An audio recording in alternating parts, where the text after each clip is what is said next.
Hello students, आज इस video में हम डिस्कस करते हैं क्लास 10th का चैप्टर 3rd। उसमें से सिर्फ हम आज डिस्कस करेंगे वर्ड प्रॉब्लम्स। पिछले के वीडियोस में आपको बताया मैंने अलग अलग method, graphical method, algebraic method में सब्स्टिट्यूशन, एलिमिनेशन, क्रॉस मल्टीप्लिकेशन, और इससे पिछले वीडियो में हमने बात करी थी equation reducible to a pair of linear equations. अब बात आती है सारी वर्ड प्रॉब्लम्स की, जो कि इस चैप्टर में बाकी रह गई है। अब सबसे पहले तो आपको ये बात समझनी पड़ेगी कि वर्ड प्रॉब्लम्स के लिए कोई स्पेसिफिक मेथड नहीं है कि आपको कोई स्पेसिफिक फार्मूला या मेथड बता दिया, वो आपने याद कर लिया, आपका काम खत्म। ऐसा नहीं है।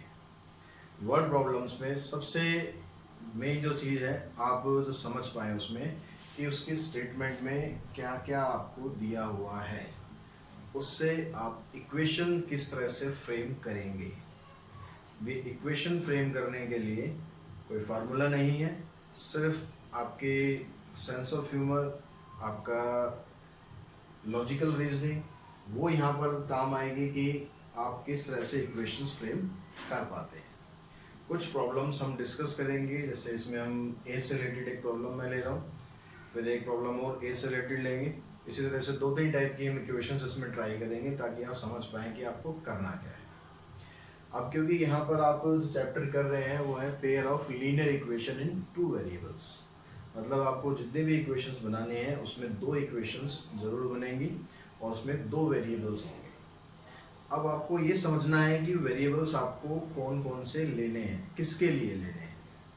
तो जो भी क्वेश्चन में दिया होगा उसमें जो अननोन टर्म्स हैं उसको आप हमेशा लेट करके चलेंगे 2 वेरिएबल्स में। जैसे यहाँ पर क्या कहता है, ये तो father's age is 6 times his son's age. यहाँ पर 2 लोग हैं, एक फादर है और एक सन है। तो हम एक की एज x ले लेते हैं, एक की एज y ले लेते हैं। Let present age of father be x years। यहाँ पर यूनिट लगाना मत भूलना। अगर क्वेश्चन में एज के बारे में है तो ईयर्स, स्पीड के बारे में है तो किलोमीटर पर आवर, मीटर पर सेकंड, अगर किसी की लेंथ फाइंड करनी है तो मीटर, सेंटीमीटर, जो भी है उसकी यूनिट आप जरूर लिखेंगे। कई बार बच्चे कर लेते हैं क्वेश्चन, यहाँ तक लिख देंगे, यूनिट नहीं लिखते, तो यूनिट लिखने के मार्क्स भी आपके कट हो सकते हैं। And let present age of son be y years। अब जो अननोन टर्म्स थी वो दोनों हमने लेट कर ली, x और y। अब जो स्टेटमेंट है उसको ध्यान से आप पढ़ेंगे कि क्या क्या इंफॉर्मेशन यहाँ पर आपको दे रखी है। The father's age is 6 times his son's age, यानी जो फादर की एज है वो बेटे की एज की 6 टाइम्स है। फादर की as that is equals to x is equals to 6 times of his son's age। ये बनी आपकी equation first. Father's age is 6 times of his son's as.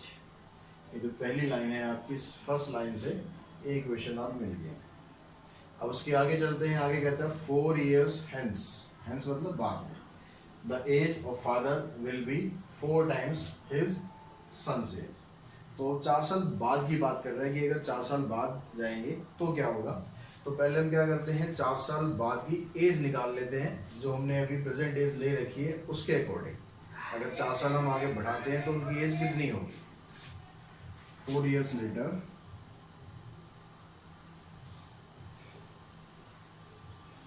As of father will be x plus 4। तो ये present as यानी अभी जो father है, father की एज है x, अब से 4 साल बाद उसकी एज में 4 साल हमने ऐड कर दिए, x plus 4 years। Similarly age of son is y plus 4 years। अब हमें उसके 4 साल बाद की एज मिल गई है कि वो 4 साल बाद एज दोनों की क्या होगी। अब कंडीशन पे हम जाएंगे कि 4 years hence the age of father x plus 4 is 4 times his son's age, 4 times of his son's age, x plus 4, 4y plus 16, y को उधर ले आएंगे, x minus 4y, 4 को उधर ले आके माइनस कर देंगे 12, ये बन गई इक्वेशन सेकेंड। अब आपके पास ये दो इक्वेशन आ गई हैं। इन दोनों इक्वेशन को सॉल्व करने के लिए जो मेथड आपको बताए थे पहले, एलिमिनेशन, सब्स्टिट्यूशन, क्रॉस मल्टीप्लिकेशन, कोई बाउंडेशन नहीं है, कोई लिमिटेशन नहीं है कि आपको यही मेथड यूज़ करना है। जो मेथड आपको सबसे अच्छी तरह आता है वो मेथड अब आप इन दोनों इक्वेशन में यूज़ करेंगे और x और y की वैल्यू निकालेंगे। आंसर जो भी आएगा उसका आंसर की यूनिट जरूर ध्यान रखेंगे कि आंसर के साथ उसकी यूनिट जरूर लिखेंगे। तो इस तरह से दो इक्वेशन बना दी हमने, इसको अब आगे आप सॉल्व कर सकते हैं। एक प्रॉब्लम और लेते हैं हम एज से रिलेटेड।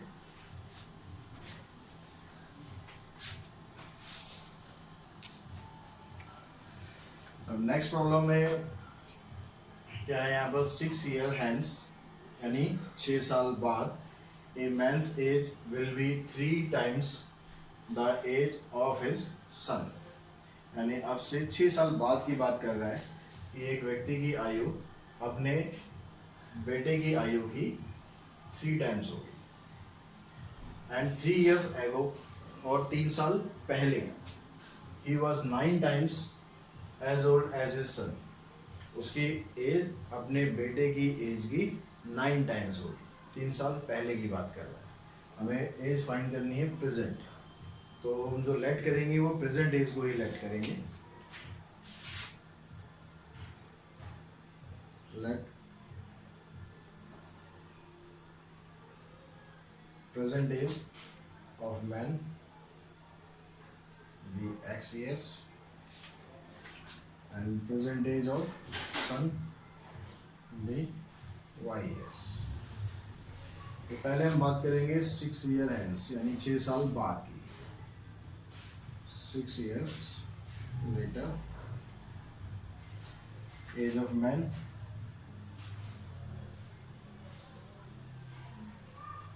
प्रेजेंट एज अगर x है तो 6 साल बाद उसकी एज होगी x plus 6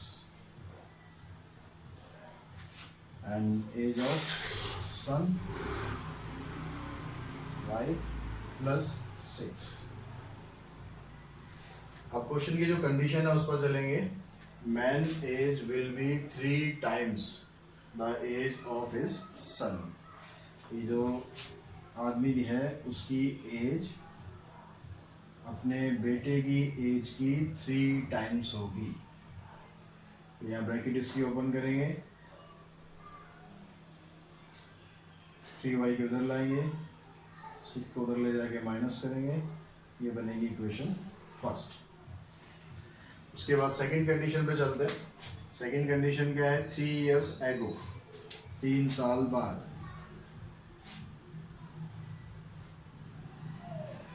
सॉरी 3 साल पहले, age of man x minus 3, age of son y minus 3। According to condition, man will be 9 times as old as his son। यानी अब से जो 3 साल पहले की एज थी उसमें उस व्यक्ति की आयु अपने बेटे की आयु की 9 times है। तो x minus 3 equals to 9 times of his son's age। Bracket open करेंगे इसकी,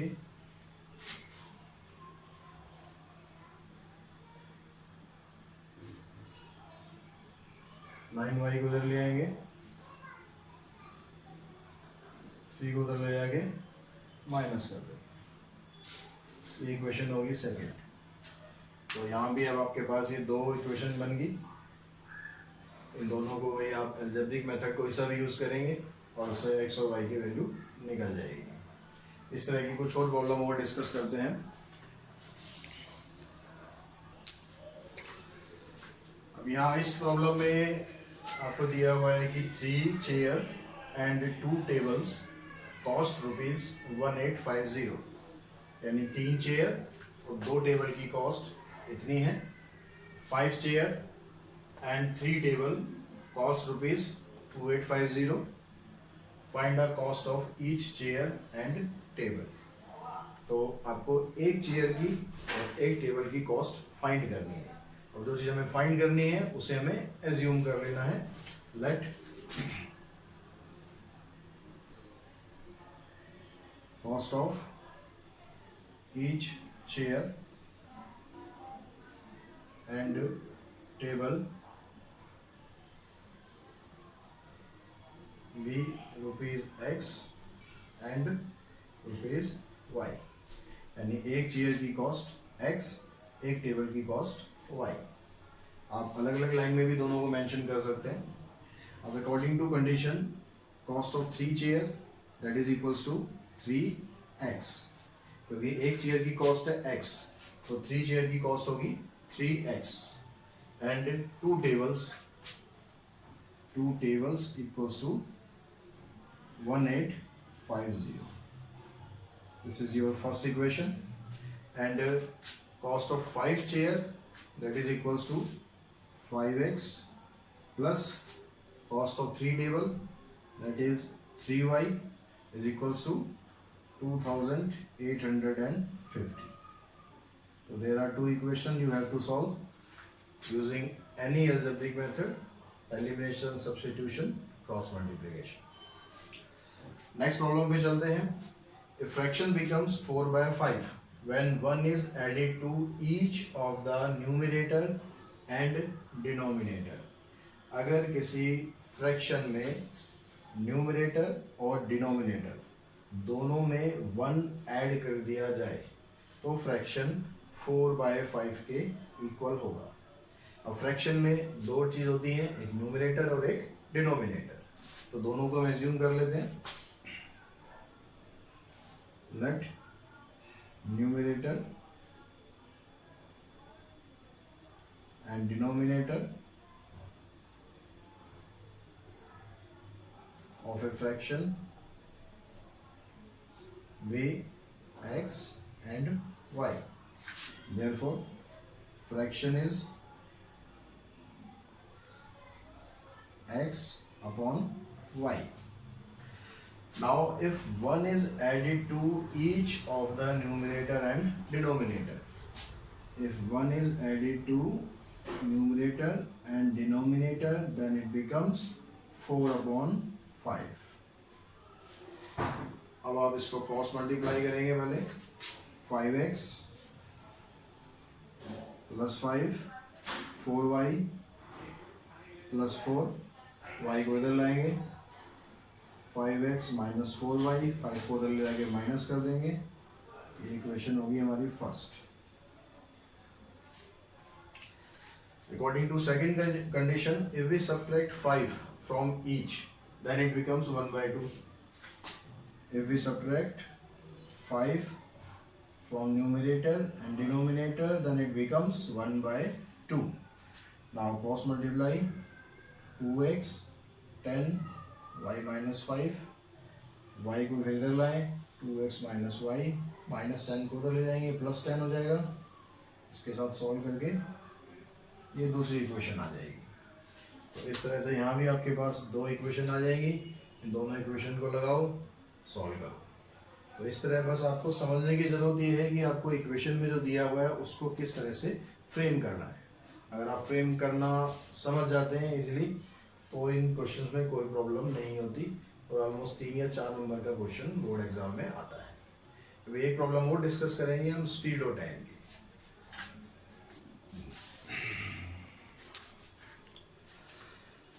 अब इस क्वेश्चन में हम डिस्कस कर रहे हैं अप स्ट्रीम और डाउन स्ट्रीम वाले क्वेश्चन। इसमें है कि boat goes 30 kilometer upstream and 44 kilometer downstream in 10 hours. एक boat upstream 30 kilometer travel करती है, डाउन स्ट्रीम 44 किलोमीटर ट्रैवल करती है 10 घंटे में। इन 13 hours it can go 40 kilometre upstream and 55 kilometre down stream. 13 घंटों में 40 kilometre up stream चलती है, 55 किलोमीटर डाउन स्ट्रीम चलती है। Determine the speed of stream, speed stream की बतानी है, and speed of boat in still water, और स्टिल वाटर में बोट की स्पीड क्या होगी ये बताना है। तो हम यहाँ पर रिज्यूम करते हैं, let speed of boat in still water be x kilometer per hour and speed of stream be y kilometer per hour। Boat की स्पीड पहले आप लिख लें और स्ट्रीम की स्पीड बाद में लिख लें। अब ये अप स्ट्रीम और डाउन स्ट्रीम क्या है? अप स्ट्रीम का मतलब ये नहीं है कि स्ट्रीम हमें स्पीड प्लस करनी है, या डाउन स्ट्रीम का मतलब ये नहीं है कि स्पीड माइनस करनी है। अप स्ट्रीम का मतलब होता है कि जिस तरफ पानी का फ्लो है उसके अगेंस्ट आना। अब पानी का फ्लो अगर इधर है और आप उसके अगेंस्ट आ रहे हो तो ये नेचुरल है कि आपकी स्पीड कम होगी, क्योंकि पानी इधर बह रहा है, आप इधर आ रहे हो तो पानी आपको उधर धकेलेगा, उससे आपकी स्पीड कम हो जाएगी। कितनी कम होगी? जितना पानी की स्पीड होगी उतना आपकी स्पीड कम हो जाएगी। तो इसलिए जब आप स्पीड निकालेंगे, speed of boat with upstream, तो ये होगी आपकी x माइनस वाई। बोट की स्पीड में से स्ट्रीम की स्पीड आप माइनस कर देंगे। हमेशा ध्यान रखना है कि x माइनस वाई करना है, मतलब बोट में से स्ट्रीम माइनस करना है, स्ट्रीम में से बोट मत कर देना, नहीं तो उल्टा हो जाएगा। Speed of boat with down stream.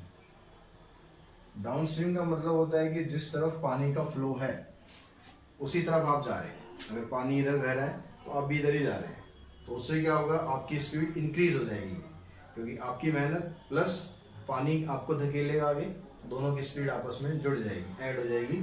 तो स्पीड विद डाउन स्ट्रीम होगी x प्लस वाई।